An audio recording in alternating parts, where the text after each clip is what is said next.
Visiones y revelaciones completas de Ana Catalina Emmerich. El Relicario de Filotea les presenta el episodio 84.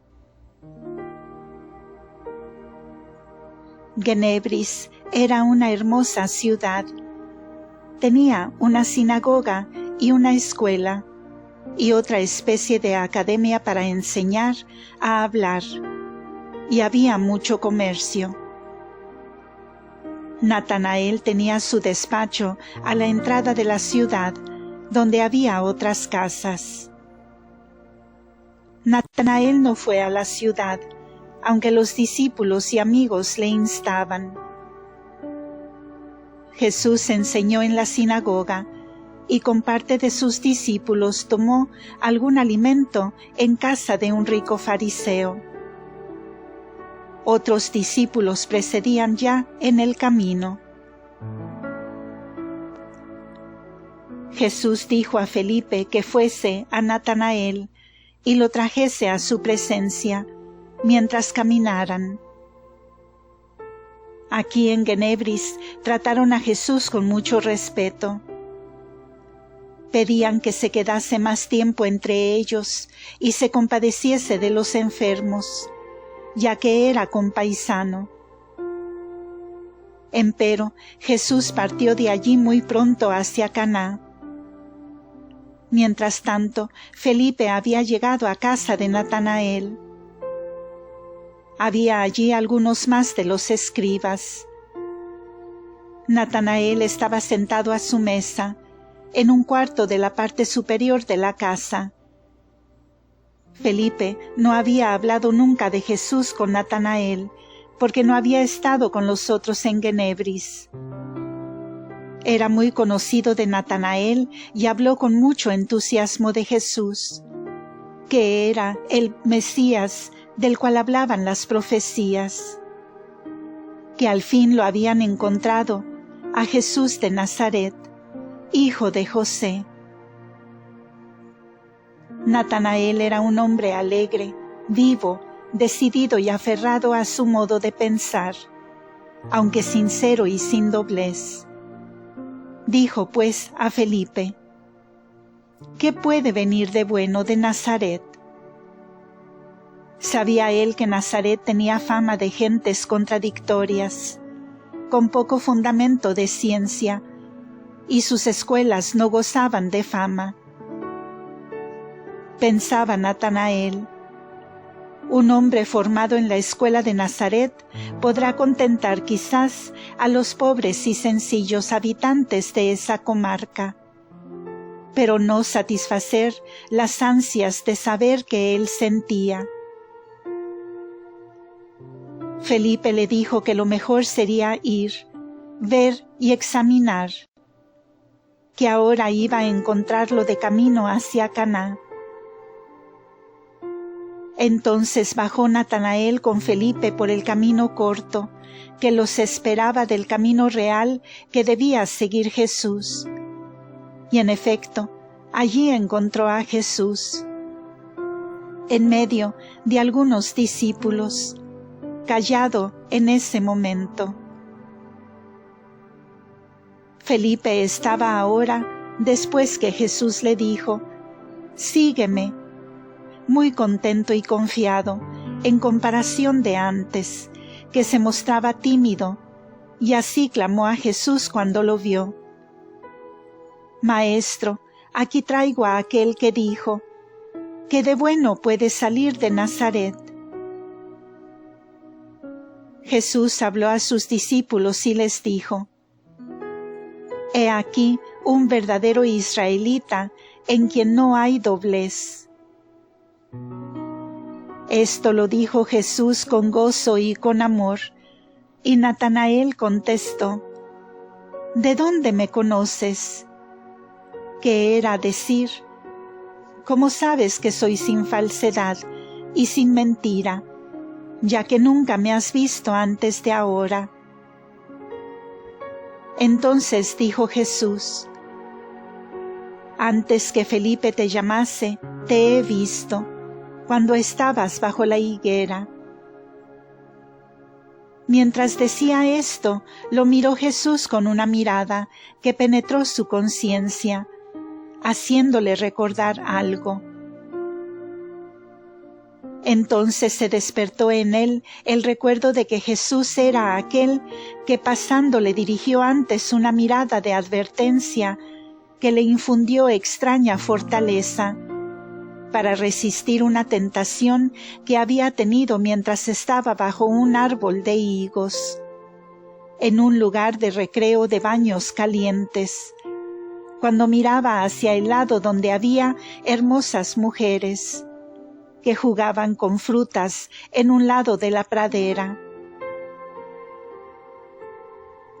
La fuerza de la mirada y el convencimiento de una fuerza extraña que le había hecho vencedor de la tentación se le despertaron de pronto en la memoria, pero la imagen del hombre se le había borrado, o si reconocía a Jesús, no podía coordinar su mirada con aquel hecho de entonces. Como ahora volvía a ver esa mirada y se le recordaba el hecho, se quedó turbado y conmovido profundamente. Conoció que Jesús, mientras pasaba, había leído sus pensamientos y había sido para él un ángel avisador. Era de tan puras costumbres que el solo pensamiento de una impureza le turbaba profundamente.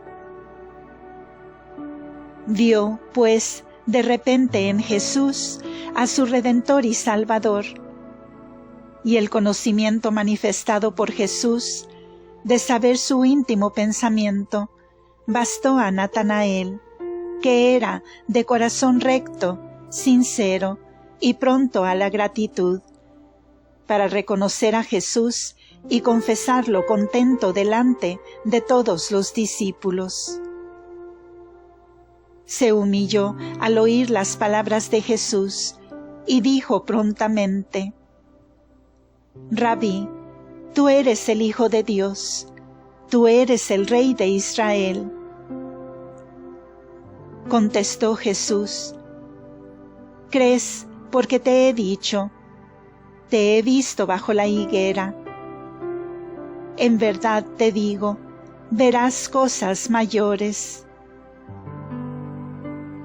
Y después, mirando a los demás discípulos, añadió: En verdad os digo, veréis abrirse el cielo y a los ángeles descender y ascender sobre el Hijo del Hombre. Los otros apóstoles no entendieron el significado de las palabras de Jesús respecto de la higuera, y no pudieron entenderlo entonces, porque Natanael Shased pudo cambiar tan pronto de idea respecto de Jesús, y a los demás les quedó también oculto como un caso de conciencia. Solo a Juan se lo dijo el mismo Natanael en las bodas de Caná. Natanael preguntó a Jesús si él debía enseguida dejarlo todo y seguirle. Dijo que tenía un hermano al cual quería en ese caso dejarle el empleo. Jesús le contestó lo que ayer había dicho a los demás apóstoles, y por de pronto lo invitó a ir con él a las bodas de Caná. Después de esto se encaminaron Jesús y los discípulos a Caná, mientras Natanael volvió a su casa para disponerse a viajar a Caná, a donde llegó a la mañana siguiente. Tomo 2. Inicia el libro 3. Las bodas de Caná. Caná está situada al occidente de una colina. Es una ciudad hermosa y limpia, algo menor que Cafarnaúm. Allí hay una sinagoga con 3 sacerdotes. En las cercanías está la casa con un vestíbulo, adornada con hojas y ramas, donde se ha de celebrar la boda. Desde esta casa hasta la sinagoga hay colgaduras de hojas y de arcos con ramas, flores y frutos. Como sala de fiesta servirá el espacio que hay entre el vestíbulo y el hogar de la casa. Este hogar, que consta de una pared alta, ahora adornada como un altar con floreros y regalos para los novios, tiene además una prolongación detrás, donde las mujeres celebrarán las fiestas de bodas separadas de los hombres. De allí se ven las vigas de la casa adornadas con coronas y flores, a las cuales se puede subir para encender las lámparas suspendidas.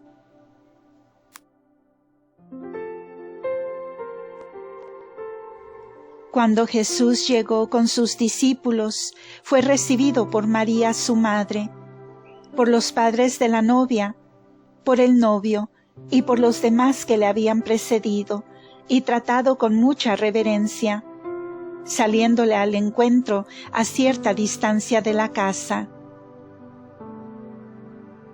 Se hospedó Jesús con algunos de sus más fieles, que fueron luego sus apóstoles. En una casa aparte que la hermana de la madre del novio había puesto a su disposición. Era esta mujer una hija de Zoé, hermana de Santa Ana. Durante las fiestas de las bodas hizo allí en la casa como madre del novio. El padre de la novia se llamaba Israel y era de la estirpe de Ruth en Belén. Este era un hombre principal, con un gran comercio con casas de hospedaje, para alquilar y dar comida a viajeros y a sus animales, ya que ocupaba un lugar de tránsito frecuentado por caravanas. Y tenía a otros empleados bajo sus órdenes. El bienestar y las riquezas de la ciudad estaban casi todas en manos de Israel y sus altos empleados. Los demás vivían del trabajo que Israel les proporcionaba. La madre de la novia era algo baldada. Rengueaba de un lado y necesitaba ayuda para caminar. Desde Galilea habíanse reunidos a todos los parientes de Ana y de Joaquín, como 100 personas. De Jerusalén vinieron María Marcos, Juan, Marcos, Obed y la Verónica. Jesús, por su parte, trajo como unos 25 huéspedes a las bodas. Siendo Jesús niño de 12 años, estando en una comida en casa de Ana, cuando volvió del templo, habló entonces con este novio, y le dijo unas palabras misteriosas sobre pan y vino, y que él un día estaría presente a sus bodas. Pero su presencia en estas bodas tenía, además de lo misterioso y significativo, como todas sus obras sobre la tierra, un sentido de conveniencia social y de consideración. Varias veces había enviado María mensajeros a Jesús, rogándole que asistiera a estas bodas. Se corría un tanto la voz entre parientes y amigos de la Sagrada Familia. María, la madre de Jesús, es una viuda desolada y abandonada. Jesús va caminando por todas partes y se ocupa poco o nada de su madre y de su familia. Quería pues Jesús asistir a esa boda y darle allí el testimonio de su amor y respeto. Esta boda, pues, fue considerada por Jesús como una cuestión que miraba a su madre y como cosa propia. Y así María estuvo allí desde horas y ayudaba en los detalles de los preparativos como cosa propia. Jesús había tomado parte de la fiesta por su cuenta. Jesús se había comprometido a proveer el vino a los convidados. Y así se explica la solicitud de María cuando vio que faltaba el vino. Jesús había citado también a Lázaro y a Marta a estas bodas, y Marta ayudaba a María en los preparativos. Lázaro era el que debía proveer la parte a la cual se había comprometido Jesús, y esto lo sabía solo María. Jesús tenía en Lázaro plena confianza. Recibía Jesús agradecido todo lo que daba Lázaro, y éste se sentía feliz de dar. Por esto fue Lázaro, hasta lo último, el tesorero de la comunidad cristiana. Aquí era tenido como un huésped de honor por los novios, y Lázaro se esmeraba por todo lo que pudiera ser necesario. Lázaro era fino y delicado en su modo de ser, serio, callado y muy reservado en todas sus manifestaciones. No hablaba mucho y miraba con afecto interior a Jesús, para que nada le faltara. Además del vino, había tomado Jesús por su cuenta proveer algunos alimentos especiales. Las frutas, las aves de varias clases y las verduras. A todo esto se había provisto ya. Verónica había traído de Jerusalén un cesto de flores admirables y un artístico trabajo de confitería. Jesús era aquí el jefe y principal de la fiesta. Él mismo dirigió los diversos entretenimientos, amenizándolos con útiles enseñanzas. Hizo la distribución del orden en esta fiesta, y dijo que todos debían alegrarse según la costumbre y los usos divirtiéndose, pero que de todo debían procurar sacar ciencia y enseñanza. Entre otras cosas dijo que 2 veces en el día debían abandonar la casa y recrearse en lugares abiertos al aire fresco. Por esto he visto en estas fiestas a los hombres y a las mujeres aparte, unos de otras, e ir a un jardín hermoso, y allí entretenerse en conversación y en amenos juegos. He visto, por ejemplo, que los hombres se acomodaban en el suelo, en rueda, mientras en el medio había toda clase de frutas, y según las reglas, tiraban estas frutas unos a otros para que cayeran en ciertos hoyos, cosa que otros trataban de evitar. He visto al mismo Jesús tomar parte en este juego de las frutas con una moderada alegría. Decía con frecuencia una palabra llena de significado, aunque sonriendo, cosa que a todos causaba admiración. Unas veces la recibían en silencio, otras con conmoción, y por ciertas palabras pedían explicación a los más entendidos. Jesús había ordenado el modo de estos juegos y determinaba los ganadores, amenizando el todo con referencias y advertencias según los casos. Los más jóvenes se entretenían en correr y saltar sobre setos y ramas tejidas con frutos. Las mujeres se entretenían también aparte con frutos, mientras la novia estaba sentada con María y la tía del novio. Más tarde se organizó una especie de danza. Los niños tocaban instrumentos y cantaban coros. Todos los danzantes tenían pañuelos en las manos, con los cuales jóvenes y niñas se tocaban mientras danzaban unas veces en hileras y otras en filas más cerradas. Sin estos pañuelos nunca se tocaban. Para el novio y la novia eran estos pañuelos negros, los demás los tenían amarillos. Primero danzaron el novio y la novia solos y luego todos unidos. Las jóvenes llevaban velos, aunque algo levantados, delante la cara, y sus vestidos eran largos por detrás y por delante los tenían algo recogidos con una correa.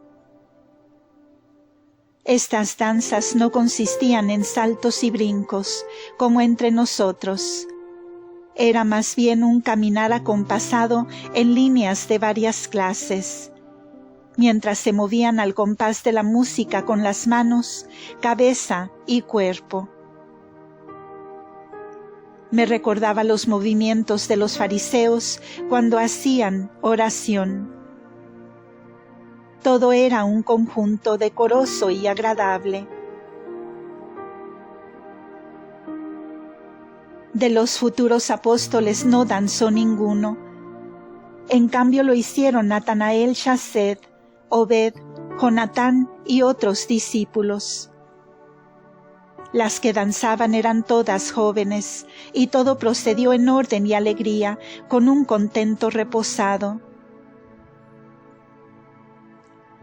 Con los discípulos que serían más tarde sus apóstoles, habló Jesús aparte, bastantes veces en estos días, cuando los demás no estaban presentes, a veces caminando por los alrededores con sus discípulos y con los convidados mientras enseñaba, y estos futuros apóstoles comunicaban luego a los demás sus enseñanzas.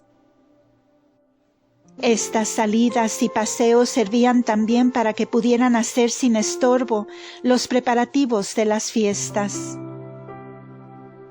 Otras veces quedaban los discípulos y aún Jesús para los quehaceres, ordenando esto o aquello, porque había quienes tenían que disponer algunas cosas para el acompañamiento de los novios.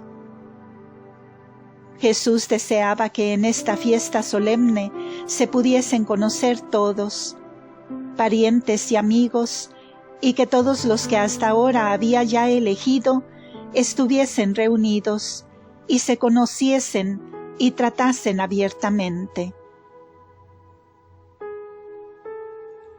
Continuará.